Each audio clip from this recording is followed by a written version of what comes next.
Bonjour à toutes et à tous. Je suis Cédric, le mari d'Aurélie. Je suis atteint de la maladie de Charcot depuis plus de 8 ans maintenant.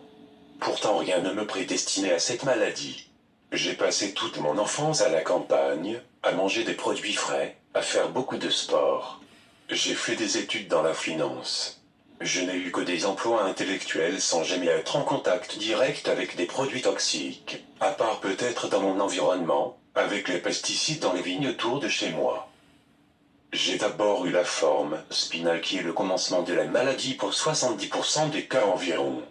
Mes premiers symptômes sont apparus à l'âge de 31 ans, avec des crampes dans la main droite, lorsque j'attrapais quelque chose dans la poche intérieure de ma veste, puis une perte de force dans le pouce droit. La maladie s'est ensuite doucement propagée dans toute la main avec une fonte musculaire, puis le bras, et ensuite la jambe droite. Entre les premiers symptômes et le diagnostic final, il s'est écoulé presque un an.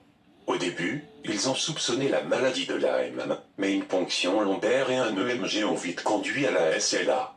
Aussi j'ai eu une forme assez lente, puisque que je n'ai pas eu besoin d'aide les 4 premières années, si ce n'est pour m'aider à la réalisation des repas. C'est à la perte du côté gauche que les choses se sont gâtées. Besoin d'aide pour l'habillage, pour couper ma viande, tenir quoi que ce soit. Besoin d'aide pour la toilette également. Bref, à ce niveau-là, quand vous avez toujours été très indépendant, la dignité en prend un coup. Chaque petite perte d'autonomie est un nouveau cap très frustrant à passer. Vous passez par plusieurs étapes. D'abord le déni, puis la colère et la frustration, et enfin la résilience. Le fauteuil roulant électrique est une de ces grandes étapes. C'est lorsque la forme bulbaire a commencé avec de plus en plus de mal à déglutir qu'il a fallu commencer à penser à la pose d'une gastrostomie. La prise des repas devient de plus en plus pénible, demandant de plus en plus d'efforts, et vous commencez à perdre ce plaisir de manger. Cela devient une corvée. Du coup vous commencez à perdre du poids. C'est là qu'il faut agir vite. Avec les difficultés à déglutir viennent aussi les difficultés à respirer et à parler. Vous devez utiliser une ventilation non invasive la nuit, une VNI. Vous devez également commencer à anticiper l'utilisation d'une poursuite oculaire pour pouvoir continuer à vous servir d'un ordinateur et pour pouvoir communiquer avec votre entourage. La perte de la parole est assez frustrante également. Vous n'arrivez plus à articuler et vous avez l'impression de parler comme un attardé alors que les mots fusent dans votre esprit à vitesse grand V. Puis au fur et à mesure, vous devez augmenter l'utilisation de la VNI jusqu'à ce qu'elle devienne indispensable, 24 heures sur 24. Cela s'accompagne par un excès de salivation, qui avec la difficulté à déglutir, devient assez dangereux, car cela augmente le risque de fausse route et d'infection pulmonaire. Le moindre petit filet de salive, qui passe dans la trachée, provoque des bouchons muqueux qui sont de plus en plus difficiles à expectorer. Les séances de kinésithérapeute deviennent indispensables, notamment pour la respiration, et il est difficile pour beaucoup de patients d'en trouver qui viennent à domicile. Enfin arrive l'étape ultime de la maladie, qui est la trachéotomie.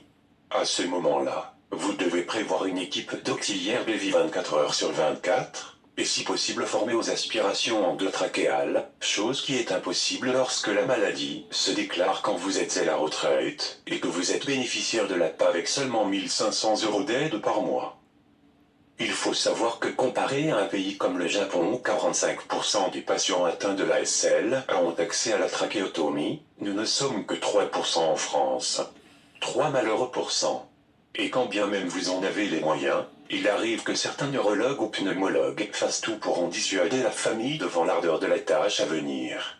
Personnellement, je n'ai pas eu ce problème, car j'avais à mes côtés ma femme, qui de par son expérience en tant qu'aide-soignante, a pu former mes auxiliaires de vie au fur et à mesure.